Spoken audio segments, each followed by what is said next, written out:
Welcome back, Barca fans, to another episode of FC Barcelona Central. Today we have the most comprehensive feature-packed episode of the entire summer.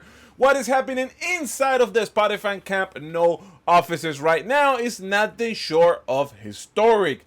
And that is mainly because the ultimate bomb of the transfer window has finally officially dropped. Rodrigo Hernandez, 2024 Ballon d'Or winner and MVP of the recent World Cup, has landed in Barcelona. Yesterday afternoon at a private flight terminal of El Prat Airport, Rodri stepped off the jet to solidify his place at the heartbeat of Hansi Flick's project. FC Barcelona and Man City reached a definite agreement of 60 million euros plus 11 million in performance based on add-ons. Mind you, pending his medical exams and the official contract signing in the next few days, Rodri gave his very first words in Catalan soil. He says that he's very happy to be here. It's been an intensive few days, but playing for Barcelona is a dream. We are going for the Champions League and every trophy that is in front of us. Deco secures the definite marquee signing of the summer following the addition of Anthony Gordon, Karim Adeyemi, Bisiwu, and Joao Cancelo. Barcelona's midfield once again boosts a premier defensive pivot on the squad. Truly, to measure the magnitude of this Rodri to Barcelona, we have to look at 600 kilometers west to Madrid, because this entire saga began earlier in the summer when Madrid presidential candidate Enrique Riquelme promised before a notary that he would sign both Rodri and Erling Haaland if he was elected. 4 months, it seems logical that the Spanish international will end up at the Santiago Bernabeu. Now, Real Madrid desperately needed an anchor following Toni Kroos' retirement. However, Florentino Perez prioritized negotiations for Ousmane Diomane and the massive contract renewal for Vini Jr. That window of hesitation was all Deco and Joan Laporta needed, knowing that Rodri has only 1 year deal left in the Man City contract, and knowing that City will honor his wish to return to Barcelona. Barca went all in. Once Hansi Flick's tactical project was presented to Rodri, he did not hesitate. He rejected Real Madrid's to sign for Barcelona.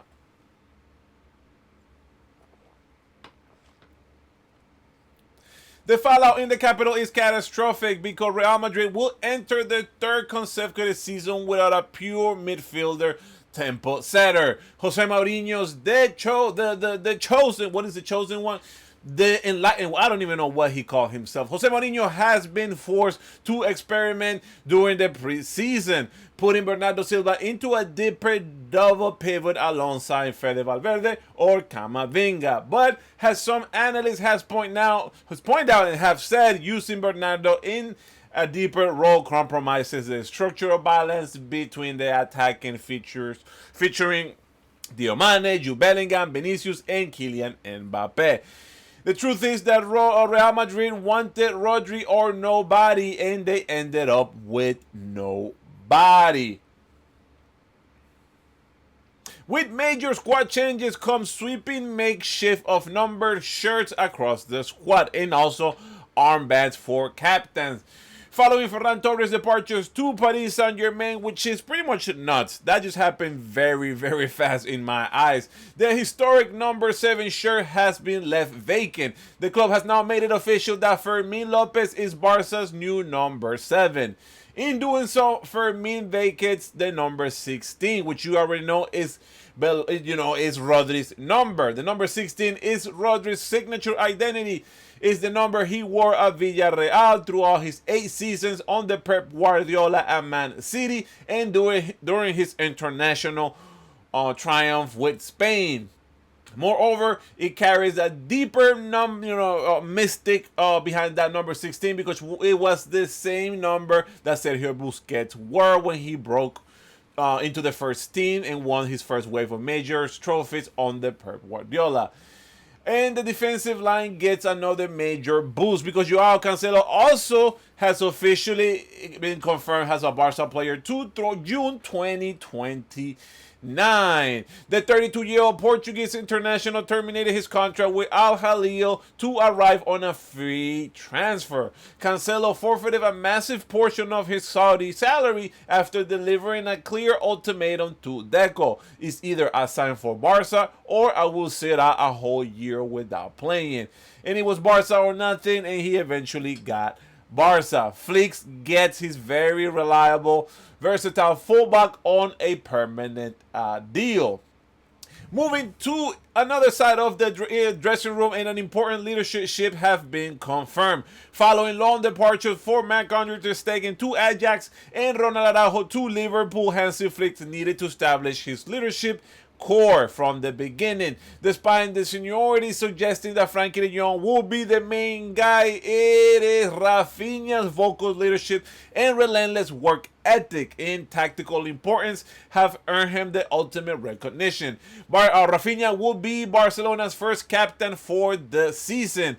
Rafinha becomes the first Brazilian player in Barcelona history to be named the primary club captain. A well-deserved reward for a player who was named La Liga MVP and a Ballon d'Or nominee in 2025. It comes with 75 goals in 177 appearances. Rafinha has already outscored legends, Brazilian legends like Ronaldo Nazario, Romario, and is closing in very close to Ronaldinho.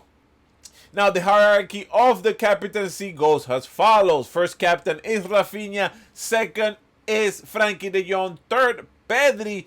Fourth is Gavi. That surprised me a little bit, given that that Gavi, it's a little crazy on the ball and does play, gets a ton of yellow cards. Sorry for the technical difficulties, but the fifth captain is Eric Garcia.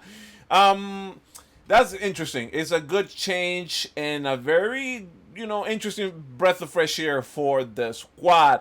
Now, let's take a look and examine the financial machine that has made this summer possible. Deco had a major squad overhaul, and mind you, he has to register Rodri, Cancelo, Gordon, and Adeyemi within all fair play limits, which it seems like he's doing so. Selling players and trimming wages was mandatory, and Deco has delivered a masterclass in assets management. Barcelona is on the verge of clearing 100 million in total generated revenue through player sales and retaining sell-on percentage. That's the most important things. Yeah, the obvious are Ferran Torres, at least more or less 50 million euros on primary sales this summer. The second one is Ansu Fati with 11 millions plus some future sell on clauses. But let's look at these pure profit operations like Jan Virgil, because Barca retained 40% of his economic rights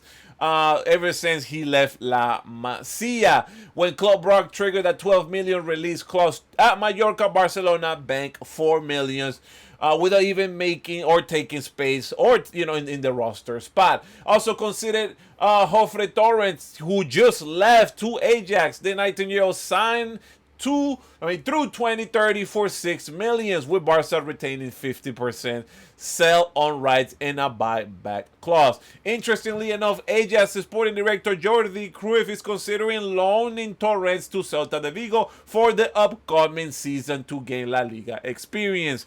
Deco continues to add additional strategies and exits. Mind you, he has to work on a few other things, including Tommy Marquez to Braga for more or less 12 million, finalizing solutions for Guille Fernandez, Tony Fernandez, Hector Ford, and Marc Casado. And following the departure of Ferran Torres to Paris Saint-Germain, and Atletico playing hardball for Julian Alvarez, we all know he has been our primary target all pretty much of last season and the off season, and given that Atletico Madrid refuses to do business with one of the direct rivals. As a result, head coach Hansi Flick has been forced to explore some alternative options. With Arsenal forward Victor Gyökeres emerging as a key candidate. Mind you, this is all rumors. I don't even think that Barcelona has reached out to the player or to Arsenal. But keep in mind that despite amassing over 20 goals in his debut season after joining from Sporting, Gyökeres struggled to fully cement his place in Arsenal. Gyökeres is starting on the bench in the last game in the Community Shield victory over Man City, replacing Havertz for the final 15 minutes. And according to some reports, especially coming from Fabrizio Romano, interest could gather momentum over the final hours of the transfer window. Though no formal contact have been made between Barca and Arsenal, at all, it seems like Arsenal is expected to trim several player members off on their squad before the month ends. We will definitely keep an eye on this situation because we need another attacker, at least a number 9, a false 9, whatever you want to call it. We need a little bit more help. What an incredible position for Barcelona right now. Landing Rodri was a big move. He's going to be orchestrating our midfield. Joan Cancelo is back in the defense, and Rafinha is leading the captaincy. And also, just this 100 million euros generated by Deco's operation, giving, all the talent we have in La Masia. Hansi Flick seems to be commanding a world-class squad ready to compete in all fronts. Is Rodri the most important signing of Barca recent history? Also, keep in mind that Sergio Busquets is now a assistant coach on Barcelona, making his debut. I think he's an assistant coach. Truthfully, I didn't really read what he's doing, but he's definitely back in action. Has part of the coaching staff. I don't even remember what level. Don't forget to hit that like button, subscribe to the channels. I will give you guys more content. I will try to make it very thorough and hit everything that we may have not missed. I just came back from a well-deserved vacation. Make sure you follow the channel, help this channel grow so you don't miss any single coverage of this season for Barcelona. Until next time, and Visca Barça.